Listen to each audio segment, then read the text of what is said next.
The man who accidentally killed the most people in history. Let's ride. One single scientist created 3 inventions that accidentally caused the deaths of millions of people, including himself. Oh. Not only that, they decreased the average intelligence of people all Oh my around God, he the made world, Twitter. increased crime rates, and caused 2 completely separate environmental disasters that we are still dealing with today. Part of this video is sponsored by Ren. More about them at the end of the show. In 1944, as a young chemist who had just finished his master's, Claire Patterson went to work on the Manhattan Project, building the first nuclear weapons. His job was to concentrate uranium-235, the fissile fuel for bombs, from the much more common uranium-238. And this required huge machines, mass spectrometers, which separated the 2 types of uranium by their slight difference in mass. Yeah, I'll be going to the OTK house tomorrow. After the war, Patterson went back to grad school to get his PhD. He picked a research project that would take advantage of his experience with mass spectrometers, measuring the age of the Earth. Radioactive rocks are effectively clocks. Uranium-238, for example, decays into thorium, and then protactinium, and then 12 more decays, until it ends up as lead-206, which is stable. The rate of this decay is consistent and can be measured. It takes 4.5 billion years for half of a sample of U-238 to decay into lead-206. I don't know if I trust Patterson's it. PhD project was When to has determine science ever the been age of the right? Earth by measuring the ratio of uranium to lead in primordial rocks. But to calibrate his instrument, first he used zircon crystals whose ages were known. Zircon is ideal for this purpose because when it forms, it contains trace amounts of uranium, but absolutely no lead. So any lead that you later find inside a zircon, you know must be the product of a uranium decay.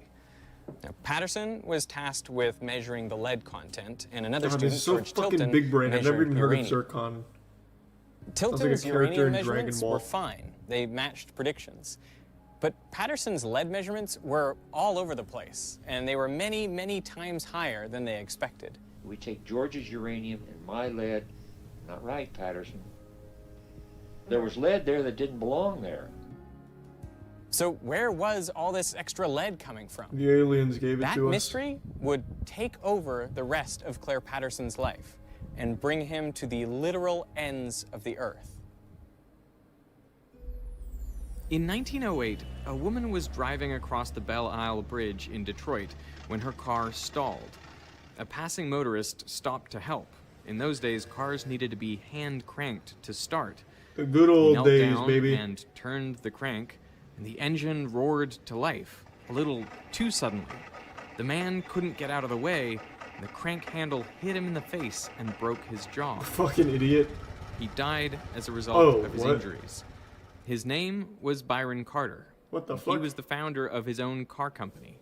So He died of a broken jaw? What was it? Byron Carter.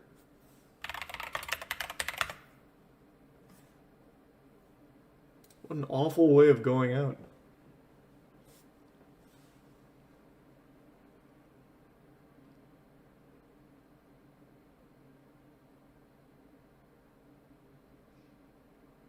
He developed pneumonia as a result of injuries he sustained when he tried to hand crank start a car stranded on the Belle Island Bridge near Detroit. Huh. What a terrible way of going out. Holy shit. He's Reese Donovan and Tino. It wasn't the hit that killed him, but he wouldn't have gotten pneumonia without getting hit, I guess. Though I don't really see how getting hit in the jaw can result in pneumonia. He's a tier 1 Conrad and the resub Prince. True, I guess, yeah, it was just the early 1900s. Yeah. So he was well connected in the Detroit auto scene. He counted among his close friends the founder of Cadillac, Henry Leland. Leland was so distraught over his friend's death that he resolved to eliminate hand cranks from his vehicles. Leland hired Charles Kettering to create a self-starting car, and by 1911, he had a working prototype. Hand cranking was difficult and dangerous, and best left to men. Okay. But a car that started itself? Well, if you say so, I guess. Everything. The world's first crankless car was the Cadillac Model 30. It was much more powerful than cars before it. It had a top speed of 45 miles per hour and 40 horsepower, double the Ford Model T. The Model 30 was a huge success for Cadillac, doubling the company's annual sales. But it had a problem. It was deafeningly loud. In internal combustion engines, a piston compresses the fuel-air mixture, which is then ignited by a spark from the spark plug. The expanding hot gases push the piston back down. The problem with the Model 30 engine was it compressed the fuel-air mixture more than previous models. So much, in fact, that often the fuel would spontaneously combust before the spark from the spark plug. So rather than orderly, perfectly timed explosions, you'd get multiple haphazard combustions leading to turbulent pressure waves inside the cylinder. The resulting sound led the problem to become known as engine knocking. Knocking wasn't just hard on the ears, it hurt the engine's performance. It reduced power output and lowered fuel efficiency. The vibrations also damaged the piston and walls of the cylinder, shortening the life of the engine. We all agreed on that. The good news was that fine, engine knocking could be for corrected by changing the fuel. Different fuels can withstand different levels of compression before detonating. N-heptane, for example, will spontaneously combust under only a little compression. Isooctane, on the other hand, can withstand a much higher compression ratio before it auto-ignites, so it's much less likely to cause knocking. To quantify how much compression a fuel can withstand, scientists came up with the octane rating system. They arbitrarily set isooctane to have a rating of 100 and N-heptane a rating of 0. Now, real fuels aren't made up of only these two ingredients. They're a mix of lots of different hydrocarbons, but the octane rating tells you what mixture of octane and heptane gives equivalent performance. For example, 98 octane fuel can withstand the same compression as a mixture of 98% octane and 2% heptane.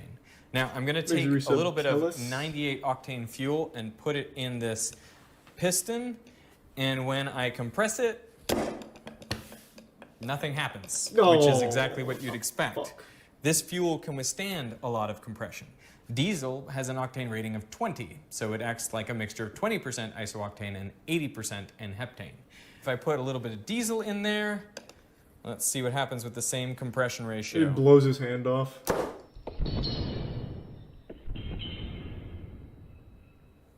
There you go. You get a little explosion in there. That's because this is a low octane fuel. I mean, that's what diesel's meant to do. You compress it and it ignites. But you don't want this sort of fuel in an engine with spark plugs. That's the reason fancy cars demand high octane fuel is to prevent knocking in their high compression, high performance engines. Kettering wanted to find an additive which would increase the octane rating of ordinary fuel and eliminate knocking in high compression engines. So he hired 27-year-old engineer Thomas Midgley Jr. Midgley experimented with all sorts of compounds, from melted butter and camphor to ethyl acetate and aluminum chloride. He later wrote most of them had no more effect than spitting in the Great Lakes. Ethanol was an interesting exception. It did stop the knocking, but you needed a lot of it, about 10% of the fuel mixture for it to be effective. That much ethanol would be expensive and hard to turn a profit on. And Midgley was really after an additive that was cheap, easy to produce, and effective even at low concentrations. So he kept trying. Then he hit on tellurium. It worked wonderfully as an anti-knock agent, but it had a terrible smell. You couldn't get rid of it by changing clothes or bathing. His wife was so offended by the stench that he had to sleep in the basement for 7 months. Jesus Christ! Midgley wrote, "I don't think that, although this doubled the fuel economy, humanity would suffer this smell." 7 months? On December 3rd, 1921, after 5 years of working on the problem, Midgley found what he thought was the perfect solution: tetraethyl lead. That's a lead atom right there in the center. This additive was exactly what he was looking for. It stopped the knocking, it didn't smell, it was cheap to produce and readily available. Best of all, you only needed 1 part in 1,000 for it to be effective. In a call to Kettering, Midgley said, "Can you imagine how much money we're going to make with this? We're going to make $200 million, maybe even more." That is a That lot. is over $3 billion in today's dollars.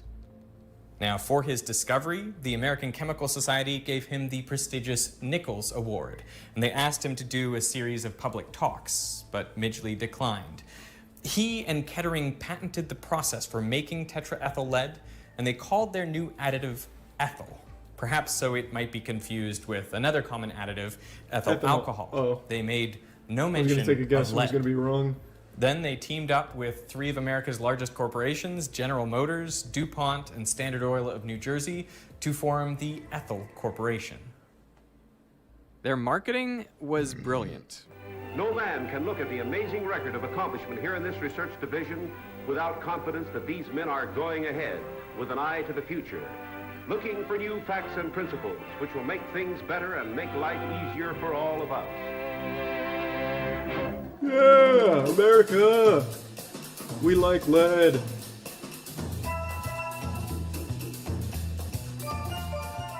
At the 1923 Indianapolis 500, the top 3 finishers all used ethyl, and the demand for leaded gasoline took off. To keep up, Ethyl Corporation had to build a new chemical plant in New Jersey, but the project began terribly.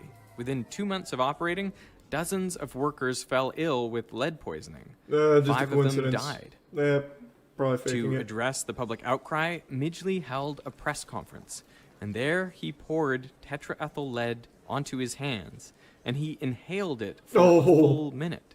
He claimed he could do this daily Bro, without what a harm. giga-chad. Holy But shit. Midgley knew the dangers.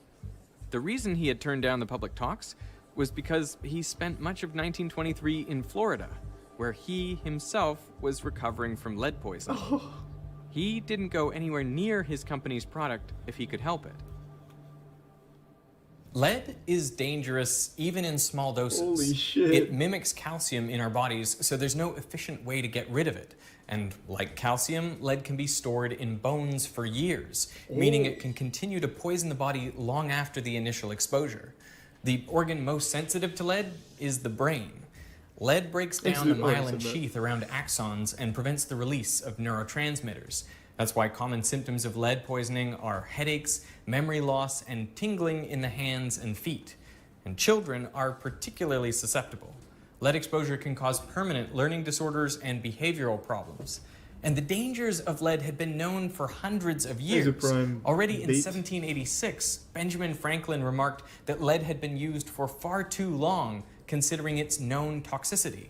You will observe with concern how long a useful truth may be known and exist before it is generally received and practiced on. He would have been aghast to learn that nearly 150 years later, scientists planned to add lead to fuel. Doctors and public health officials from MIT, Harvard, Yale, and the U.S. Health Service wrote to Midgley and warned them against producing tetraethyl lead. They called lead a creeping and malicious poison and a serious menace to public health. Their concerns were dismissed. This model shows how just the right amount of fluid containing tetraethyl lead and dye is added to the gasoline. No one doubted that a lot of lead was bad for you, but how much harm could a little lead do? Do you like Zillikami? By the 1950s, millions of motorists globally were burning lead in their cars and releasing it into the air. Some of that lead ended up on Claire Patterson's zircon samples, preventing him from determining their age. In 1952, he moved to Caltech, where he built a new lab from scratch. Suspicious of environmental contamination, he tore the electrical cables out of the walls to remove the lead solder. He cleaned the floors and benches daily with ammonia and made sure that air was always being blown out of the lab. To go inside, you had to wear a plastic bunny suit. Patterson basically invented the clean room. Inside that room, he turned his attention to the oldest rocks in the solar system, meteorites. All the original rocks on Earth had long since been destroyed by tectonic activity. But meteorites come from asteroids, which formed around the same time as Earth. They have just been drifting through space until they entered the Earth's atmosphere. So the best way to measure the age of the Earth was to measure the age of meteorites. Patterson measured 5 meteorites, each with 3 different radiometric dating techniques, and he found they were all 4.55 billion years old. That number is within 0.15% of the currently accepted value for the age of the Earth. You know, before Patterson's experiment, people thought the Earth was a billion years younger. So Patterson had done it. He measured the age of the Earth. But he wasn't done getting rid of lead contaminants. Public concern about lead exposure had continued to grow. But President of Standard Oil, Frank Howard, pushed back, saying, "We do not feel justified in giving up what has come to the industry like a gift from heaven on the possibility that a hazard may be involved in it." Scientists funded by the Ethel Corporation claimed that lead was a natural part of our environment and therefore not harmful to people. But Patterson wondered, just how natural is the lead in our environment? And he had just the skills to find out. He started eating dirt for 5 years and then measured his own blood. He began by measuring lead in the oceans. I wasn't If it far were off. natural, he expected the concentration of lead to be the same regardless of depth. But if lead pollution had increased recently, it would be more concentrated near the surface. He took samples in the Pacific and Atlantic Oceans down to a depth of 4 kilometers. And sure enough, lead concentrations were nearly 10 times higher near the surface. Lead pollution was clearly recent, but when exactly had it occurred? To find out, Patterson had to go to Greenland and Antarctica. Ice cores record the level of lead in the air going back thousands of years. What? The levels of lead in the atmosphere have been elevated for the last 4,500 years. All of it is due to human activity, mainly smelting ores to make metal. You can see the rise and fall of the Greek and Roman empires, the dip caused by the Black Death in the 1300s, and of course the spike in the 20th century due to industrialization and tetraethyl lead. So what did this do to people? Well, Patterson looked at the lead levels in the teeth and bones of recently deceased Americans, and for comparison, he measured the lead in bones and teeth of Peruvian and Egyptian mummies. Since they lived over 1,600 years ago, they would have been exposed to much less lead in their lifetimes. He expected to find modern Americans had about 100 times as much lead in their bones, but results showed it was closer to a factor of 1,000. 20th century Americans had 1,000 times more lead in their bones than their ancestors. Studies of baby teeth revealed that even lead exposure well below the level considered safe resulted in delayed learning, decreased IQ, and increased behavioral problems. And there's a broad consensus on the part of everybody except the lead industry and its That's pretty wild. Lead is extremely toxic at extremely low doses. A follow-up study showed that those with higher levels of lead in their baby teeth were many times more likely to fail out of high school. As a result of studies like these, the CDC's guidelines for the acceptable level of lead in children's blood dropped from 60 micrograms per deciliter down to 3.5. And as far as we know today, there is no safe level of lead. Globally, lead is believed to be responsible for nearly 2/3 of all unexplained intellectual disability. Holy shit. According to a study published in 2022, more than half of the current U.S. population, that's 170 million people, were exposed to high levels of lead in early childhood. Those born between 1951 and 1980 are disproportionately affected. The authors estimate that in aggregate, lead caused a loss of more than 800 million IQ points. Oh, that's a weird The world statistic. is less intelligent today because of leaded gasoline. That's But fucking there crazy. are even more troubling correlations. The U.S. saw a steady rise in crime from the 1970s to the 1990s. Then it abruptly declined. This graph looks eerily similar to a plot of preschool blood lead levels, just offset by 20 years. The obvious question is, did kids who were exposed to higher levels of lead grow up to commit more crimes than they otherwise would have? You might think this is just a spurious correlation, but the same pattern appears in many countries, including Britain, Canada, and Australia. And we know there's a causal connection between lead exposure and antisocial or violent behavior. A study of 340 teenagers found that those who were arrested were 4 times as likely to have elevated lead in their bones than similar demographic controls. What leads to the higher... I'm sure this will be answered, but now, this doesn't mean that... I guess, well, maybe it won't be since it's almost over. What leads to the higher levels of lead concentration in the infants, in like the newborns and all of that? Is it just like how close they are to the gasoline or what? The water, I guess, lead paint. Yeah, lead's present in pretty much all food that's grown in the ground, but I feel like that's not going to be a huge contributing factor for like a newborn. A newborn's not going to be eating a ton of apples, right? But yeah, lead is literally in everything that grows from the soil. Tap water? Is there lead in the tap water?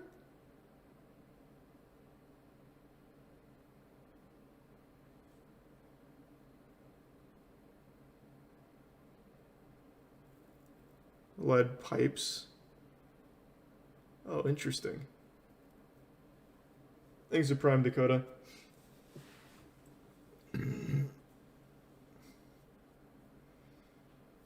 Yeah, I guess I didn't think of lead pipes. So like in older houses and shit. It's almost never zero. Well, yeah, you really can't escape lead consumption anymore. It is literally in everything. Like, again, every vegetable, every fruit, all of it has trace amounts of lead. Literally everything you consume does. I was just wondering what would cause, like, for infants and all of that to have increased levels of lead. And I guess it would probably just be where they are in the world and what they're eating.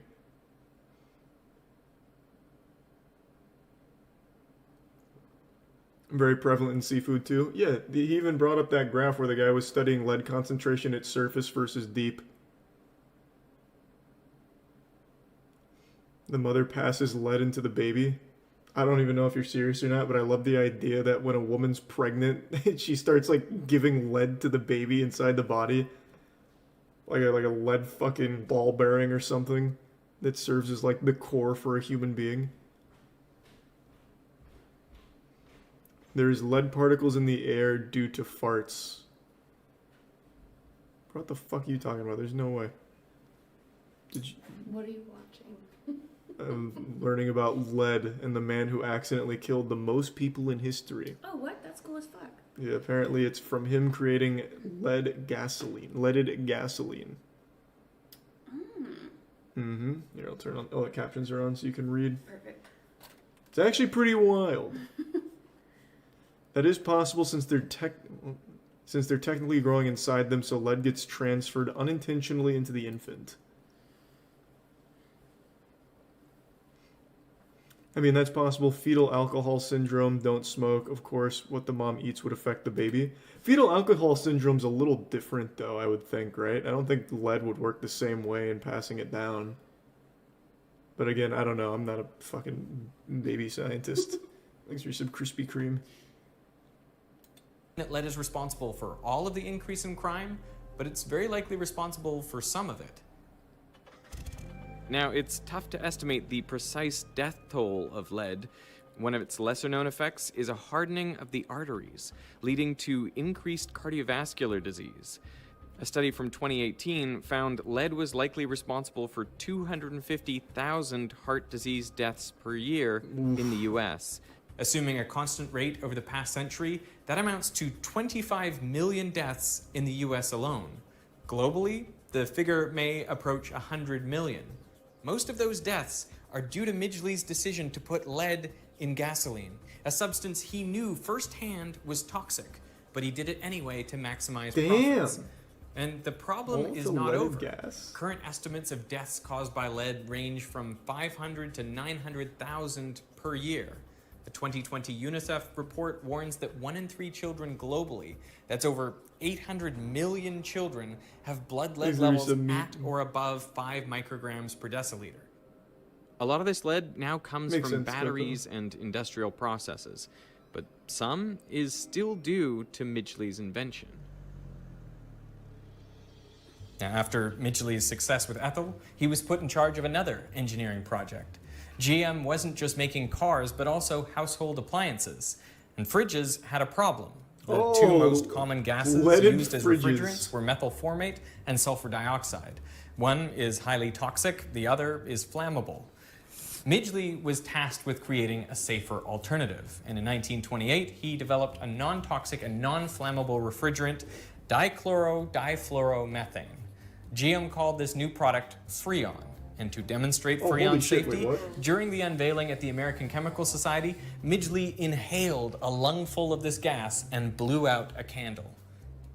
In the following decades, CFCs like Freon became very popular. Midgley's a lot of things, but a coward he is not. The problem is CFCs are light and stable. When released into the atmosphere, they climb up into the stratosphere, where they can remain for 50 to 100 years. Did you know that? But if a CFC molecule is hit by an ultraviolet photon of just the right energy, it breaks apart, releasing a chlorine atom. And this chlorine atom can then react with ozone, breaking it apart into chlorine monoxide and oxygen gas. The result was another environmental disaster, the hole in the ozone layer. With less ozone, more UV light penetrates the atmosphere, increasing the rates of skin cancer and cataracts. Plus, CFCs are potent greenhouse gases. Per kilogram, they produce 10,000 times more warming than CO2. The historian John McNeill wrote that Midgley had more impact on the atmosphere than any other single organism in Earth's history. So this guy was an actual super phase out CFCs, the Montreal Protocol went into effect in 1989. And the ozone... he might still be alive, being kept alive by lead and chlorofluorocarbons. Let's see. Could be. Died... Oh, this is his wife, I was going to say. He died in 2018. Fucking good run. He died in 1944. Oh, and this wasn't his wife, this was his daughter, I guess. Damn, she had a real good run. Damn you, Thomas. layer is now showing signs of recovery, although it'll take many more decades to fully recover. In 1940, at the age of 51, Midgley contracted polio and became physically disabled. So to help him get up, he devised a mechanical bed controlled by a series of ropes and pulleys. On November 2nd, 1944, while using the contraption, he became tangled in the ropes and died of strangulation. Oh my God. Holy Thanks shit. to the work of Claire Patterson, it became clear that the lead in our environment is not natural. Burning lead in combustion engines spread the toxic element across the planet, into the air, oceans, the snow at the South Pole, and even our bones. Japan was the first to ban leaded fuel in cars in 1986, but other countries soon followed suit. Algeria was the last to do so in 2021. The UN calculates that the elimination of lead from gas saves over 1 million lives per year and $2.45 trillion. But leaded gas is still used, by the way, in piston-driven airplane engines. Yep, I knew that. That's now the largest source of lead emissions into the air in the US. You will observe with concern how long a useful truth may be known and exist before it is generally received and practiced on. Damn, that music, that got intense at the end there. When I first learned about Thomas Midgley and Claire Patterson, I was amazed by how much harm or how much good a single person could do to the environment. I know, it's crazy. Which brings me to the sponsor of this video, WREN, an organization that's taking action on climate change. I think it's important that we tackle the climate crisis both by lobbying for systemic change and by making more environmentally friendly choices ourselves. On WREN's website, you can calculate how much carbon you emit and which activities have the greatest impact. And if you like, you can offset your emissions through a monthly subscription.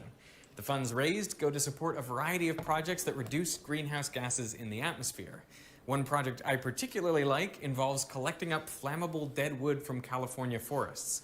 This helps Blizzard prevent employees wildfires. are worried. Plus, the collected wood is converted into biochar, a material that locks up the carbon inside for thousands of years. Once you sign up to offset your carbon footprint, you'll receive monthly updates from the projects you support. It's completely transparent with photos and details of every tree planted, every acre reforested, every ton of carbon offset. And for the first 100 people who sign up using the link in the description, I will personally pay Jared for the Leto? first month of your subscription. Yeah, you know he's so 50 I want years to old? thank Ren for supporting Fucking crazy. Veritasium, and I want to thank you for watching. Here's some Metal Gear. Another.